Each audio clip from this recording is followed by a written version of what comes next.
Legends say that some people are born with the gift of making true music. It can pierce the veil between life and earth, conjure spirits, and bring healing to their communities, but it can also attract evil. In Mississippi in 1932, Sammy enters the church in the middle of the Sunday service. He looks tired and has blood all over his clothes. Yedidia, who is the local priest and Sammy's father, starts praying for his son while Sammy has flashbacks of a terrifying creature. The man hugs Sammy as he says that he needs to stop playing the devil's music and repent, but Sammy just holds on tighter to his broken guitar while still remembering the monsters. This started a day ago. Twin brothers Smoke and Stack return home after spending years in the army and then in Chicago working for the mob. Thanks to the money they stole from gangsters, they buy an old sawmill building and its land from former Ku Klux Klan member Hogwood. The brothers warn Hogwood that if they see him or any of his clan buddies near their new property, they'll kill them on the spot. Hogwood laughs and assures them that the clan doesn't exist anymore. Meanwhile, Sammy finds his guitar in the church and Yedidia tells him he brought it there because he wants his son to help him with the sermon tomorrow. Yedidia makes him read a passage from the Bible to remind him not to fall for temptations, but Sammy wants to leave. He's finished working and now wants to rest. An angry Yedidia scolds his son for preferring to play music for drunkards rather than being with God and warns him that this will get the devil's attention. At that moment the twins come to pick Sammy up, revealing he's their cousin. The trio drives to the woods to find a truck that the twins hid earlier. There's a snake in the back but they quickly kill it with a knife. Then Smoke drives the truck to town and pays a young girl to keep an eye on it before going to the grocery store owned by his old friend Bo and his wife Grace. After a warm reunion, Smoke explains he and his brother will be opening a juke joint, so he wants the store to be their food providers and makes some signs. Suddenly Smoke hears the truck horn and comes out to find two guys trying to steal his alcohol stash. He immediately opens fire, hurting a guy in the butt and the other in the leg. The robbers quickly regret their actions when they see who the shooter is since everyone in town knows the twins' dangerous reputation. Meanwhile, Stack drives the car while giving Sammy dirty advice on how to please a woman. Sammy is more interested in learning how the twins' dad died, since he's now old enough to understand. Stack explains his dad was abusive and one day he knocked him out. When Stack woke up, Smoke was burning their father to death. Stack gives his dad's guitar to Sammy, who thanks him with a song. Eventually they make it to the train station, where Slim is playing the harmonica. Stack wants him to play at his joint but Slim refuses, saying he already has a gig. Noticing that he's an alcoholic, Stack changes his mind by offering him more money and all the Irish beer he can drink. Then Slim and Sammy play together while Stack tells the crowd about his joint opening tonight. He doesn't see his ex-girlfriend Mary watching from afar. After the performance, Sammy flirts with Pearline, who clarifies she's married. Since she's a singer, Sammy asks her to join the performance tonight. Mary approaches Stack to scold him for disappearing without a word and not sending flowers to her mother's funeral, considering her mom always took good care of the twins. Stack pretends not to care to keep her safe and she walks away. The trio leaves in the car and they see some prisoners working by the road. Slim recognizes them and admits to his new friends that he did some time in prison. Eventually they stop by the cotton fields to recruit Cornbread, who agrees to work as a bouncer. Back to Smoke, he visits his child's grave and leaves some flowers. He then talks to his ex-wife Annie and asks her to be the joint's cook even though Annie doesn't like his business idea. When she enters her house, it's revealed that she's been practicing hoodoo and sells remedies to the locals. After the latest clients leave, Smoke mentions how magic and ghosts don't exist. However, Annie says magic has been working for him because all these years she's been doing protection rituals to help the twins. She also realizes that Smoke still wears the mojo bag she made for him. Smoke admits he misses her and still loves her, so they end up getting dirty. In the afternoon, a burning Irish immigrant named Remick runs to the nearest cabin and asks for help, saying that the Choctaw tribe is trying to kill him. Joan and Bert point their guns at him as he falls to his knees, crying because the Choctaw took his wife. After noticing clan uniforms inside the house, he offers the couple some gold coins in exchange for their help. Moments later, a few Choctaw show up at the cabin to ask about Remick, saying he's very dangerous. Joan tells them she hasn't seen anybody and shuts the door on them. After the Choctaw leave, Joan looks for her husband and finds him unconscious on the ground with a huge wound on his neck while Remick is covered in his blood. Suddenly Bert wakes up and his eyes are different. It turns out Remick is a vampire and he attacked Bert to turn him. Joan screams in horror. That night the juke joint is opened and everyone is having a great time. Smoke gets angry when he finds out that Stack's letting people pay with plantation credits, pointing out that they've used most of their Chicago money and can't afford freebies. Stack and Annie convince him that if they're willing to bend the rules a bit, then the place will get popular and more people will come with actual money. When Mary tries to enter the joint, Cornbread blocks her way, but he lets her pass when he realizes she's an old childhood friend. As soon as Sammy sees her, he tries to kick her out because he knows his cousins don't want her there, but Mary ignores his warnings and drags him to the bar for a drink. He wonders why she's allowed to hang out here when she looks white, so she explains that her grandfather was half black. She also shares that her mother delivered the twins and nursed them like her own. The conversation is interrupted by Smoke, who says they sent lots of flowers to her mother while she was still alive. Smoke then alerts Stack, who tries to make Mary leave and even offers to pay her off. She refuses to take his money and an argument ensues. Stack ends up admitting he still loves her but won't be with her to protect her. He walks off while leaving her in tears. Slim has been playing the piano the whole night and now it's Sammy's turn to make his debut. Everyone loves it and soon they're dancing to the music. Sammy's talent is so powerful that spirits representing dancers and musicians from the past and the future join the party. After the performance, Sammy takes Pearline to a private room to get naughty.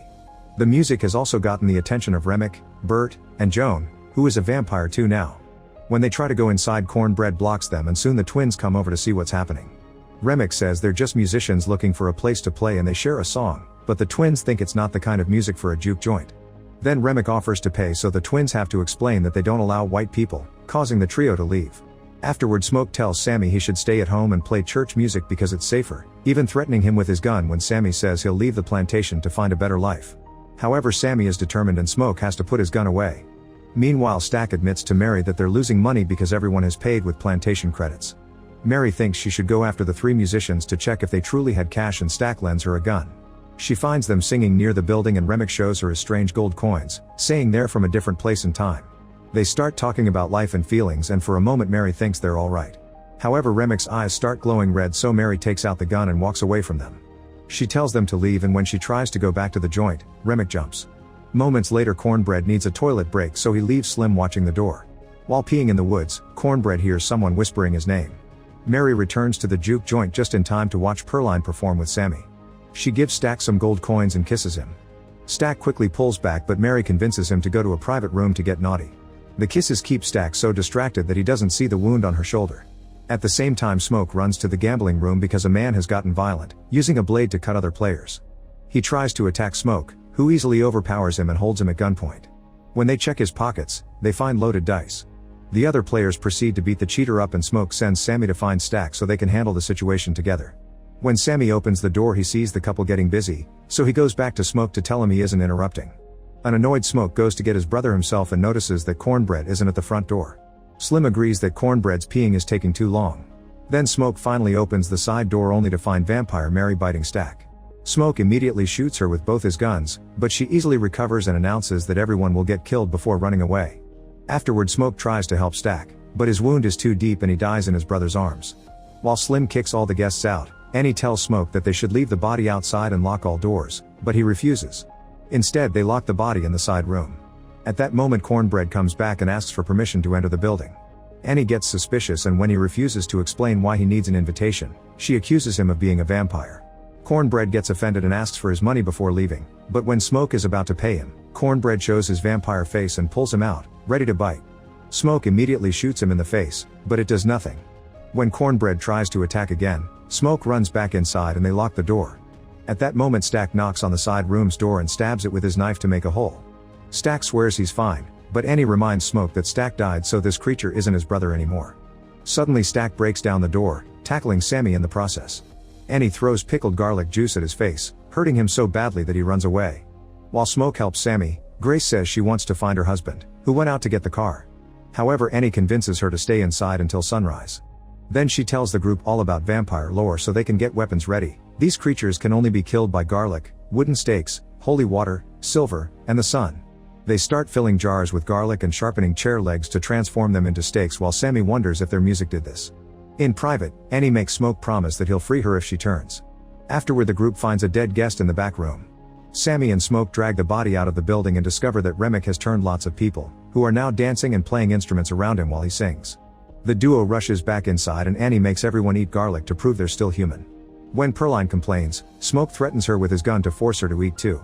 Slim eats the garlic and he has a strong reaction, but it's just all the alcohol he's drunk tonight. At that moment, a guest knocks on the door and asks to be let in. By the time Smoke opens the door, the guy is already being devoured by Cornbread. Then Bo comes to the door too and tells Grace that he has the car ready to go. When she hesitates, he asks to be allowed inside. The group doesn't trust him and the conversation is interrupted by Remick, who says his power is to help black people need to start a new life in a world that has abandoned them. When he threatens to attack Grace's daughter in town, she has a breakdown. Remick also says he wants Sammy's talents to attract more vampires and claims he'll let the group live if Sammy comes with him, but Smoke doesn't let his cousin move. As more vampires approach the building, Remick reveals that Hogwood tricked the twins. It turns out the clan is still functioning and Hogwood sold that property so all the local black people would gather in one place for easier killing. Stack and Mary want their friends to take Remic's offer and become vampires too, that way they can defend themselves against the clan and finally have true freedom. The group turns down the offer and closes the door, but Grace can't stop thinking about her daughter and an argument ensues on how to proceed. At that moment the vampires surround the building and start singing, causing Grace to go crazy over the thought of her daughter getting hurt. The others hold her back but it's too late, she yells to invite the vampires to come in. The group rushes to grab their weapons and when Remic comes inside Grace throws a torch at him, but he knocks it off. Then the vampires storm in and a huge battle ensues. Grace throws Bo against the flames and stabs him with a stake, but sadly the fire gets her too and she slowly burns to death. The friends work together to fight the vampires, killing them one by one with a combo of bullets and stakes while they keep each other safe. Unfortunately there are too many monsters and they move fast. Annie is bitten by Stack and when Smoke tries to help her, Remic brings him down. Pearline shoots Remic in the shoulder to push him off and Smoke rushes to Annie's side, however she's on the verge of death and reminds him of his promise. Smoke tells her he loves her before stabbing her with a stake to kill her and Mary and Stack still have enough humanity to be sad for her. Afterward the group runs upstairs while Slim stays behind as bait, so the vampires pile up on him to kill him. Remic appears at the upper door and sends everyone back inside, trying to get Sammy while Stack attacks his brother. Pearline tries stabbing Remic but he easily pushes her against a beam and bites her. Smoke manages to push Stack down and shoots at Remic to make him back off. Sammy tries to approach Pearline but she knows she'll transform soon and makes him leave. By jumping through the upper door, Sammy escapes the building but hurts his leg in the process. As he limps away, Remic jumps out of the building too and surprises him from behind. The vampire slashes his face and makes him fall into the lake. Remic gets ready to bite Sammy but hesitates when the boy starts praying. All the other vampires gather around them as they pray too, so Remic gets annoyed and starts dunking Sammy in the lake while ranting against religion.